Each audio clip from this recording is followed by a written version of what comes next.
नमस्कार, स्वागत आहे सर्वांचं परत एकदा डेन्मार्कमध्ये आणि परत एकदा घेऊन आली आहे तुमच्यासाठी एक छानसा व्हिडिओ, महत्त्वपूर्ण व्हिडिओ आणि नवा विषय. कदाचित माहिती पण असेल बऱ्याच जणांना, नवा नसावा, पण ज्यांना माहिती नाही आहे त्यांनी नव्यानेच घ्या. तर आजचा विषय आहे ईस्टर संडे. तर आज आहे ईस्टर आणि हा ईस्टर सण म्हणजे बऱ्यापैकी माहिती नसलेला सण आहे. म्हणजे माहिती आहे परंतु त्यामागे काय धारणा आहे किंवा का साजरा केला जातो आणि मध्ये कशाप्रकारे साजरा केला जातो, कशाचं महत्त्व आहे ह्या दिवशी. तर ईस्टर संडे आणि अंडे यांचा खूप जवळचा संबंध आहे.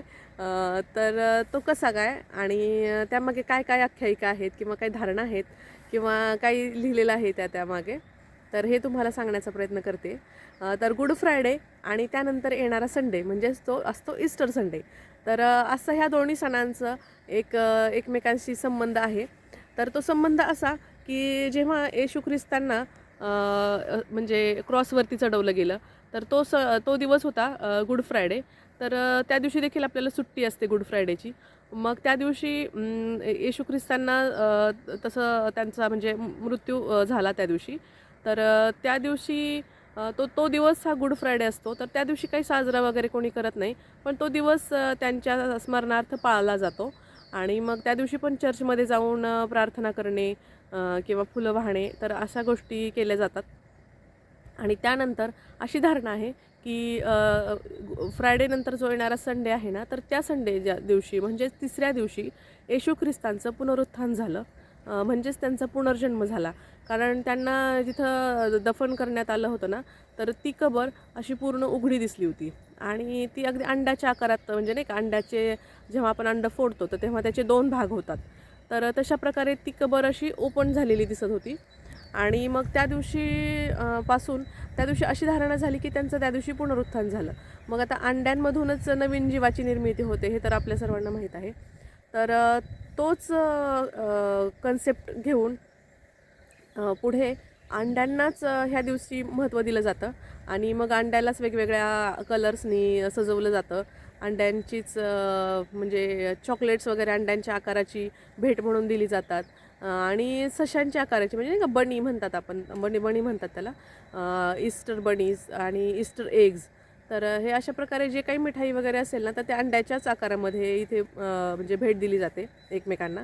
आणि घरामध्ये पण जी सजावट केलेली असते ना, तर ती सजावट देखील अंड्याच्याच म्हणजे अंडीच ठेवली जातात. खरं लाकडाची अंडी असतात किंवा प्लास्टिकची अंडी असतील किंवा लोकरीची बनवलेली अंडी असतील. अशी बऱ्यापैकी वेगवेगळ्या मण्यांची पण अंडी असतात. काही मण्यांपासून बनवतो आपण, जे काय आपल्याकडं बनवतात ना आपण मण्यापासून जे काही वस्तू शोभेच्या, तर त्यापासून अंडे पण तशी बनवतात ते आणि त्यानेच घर सजवतात.